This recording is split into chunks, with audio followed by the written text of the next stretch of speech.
Hello, I'm Bartling, and I certainly hope that you will enjoy this episode of Dow's Weekly Digest. Have you ever noticed how the older that we get, the more fascinated we become in calculators? Now, we don't call them calculators. We call them retirement projections, life expectancy charts, looking at two M words that we use in our industry, mortality and morbidity. Oh, and living too long. Or, what the heck happened to the last 20-year report? But make no mistake, we're crunching numbers. I saw a statistic the other day. If you made it to age 65, your life expectancy is about to age 80. And when you reach that point, somewhere around 40, if we're really being honest, you start realizing something very unsettling. You've got fewer tomorrows on the horizon than yesterday's in the rearview mirror. Nobody advertises that moment. There's no cake. There's no Hallmark greeting card or e-card. No push notification saying, congratulations, you reached the midpoint of your life. Please fasten your seatbelt. It just kind of happens to you. There was an elderly gentleman in his late 70s driving home from doing some community work. And it was a late evening, one of those South Dakota winter nights, when the sky, it looks like a frozen navy blue blanket before it gets dark. He pulled into a gas station and he saw a man in the other pump, maybe in his mid-40s, filling up his pickup truck. Now, the elderly gentleman was taking his time. Not slow, but deliberate. When he finished, he didn't run off. He didn't rush off. He stood there a moment, leaned against his truck, and looked up at the sky. Now, he wasn't checking the weather, not killing time. He was just looking. The young man asked if everything was okay.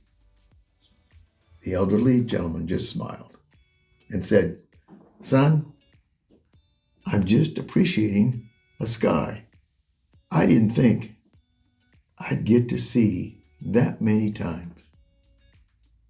Then he added, "When I was your age, I didn't understand how many days I was spending like I had an endless supply of days." And then the elderly gentleman, drove off slowly, not because he had to, because he chose to. I never understood why people wait until the back nine of life to start thinking like that elderly gentleman. When you're young, we treat time like it's an all-you-can-eat buffet. We waste it. We overschedule it. We rush through it. And sometimes we even complain because we have too much of it. But somewhere around age 40, give or take a birthday or two, the gears shift. We look back and realize you've already spent half your tickets and you don't remember using most of them. And by 65, well, now you're looking at the ticket stub wondering, did I spend enough of these on things that mattered? So here's a big takeaway this week. If you have fewer tomorrows than yesterdays, make those tomorrows count more than the yesterdays ever did. It doesn't mean rushing around trying to do everything. It means being intentional. Like the man under the winter sky. He wasn't chasing time. He was respecting it. And maybe that's the trick of aging well. Not pretending we have more time, but appreciating the time we have left more deeply than ever before. If you got something from this message, think about passing it around to someone who needs to remember that their tomorrows are still worth something, even if there are fewer of them than yesterday. I'm reminding you to look up at the sky once in a while.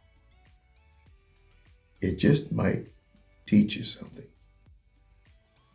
And blessed are those who ease the pain of misfortune, for they shall be called insurance agents. You take care of your tomorrows.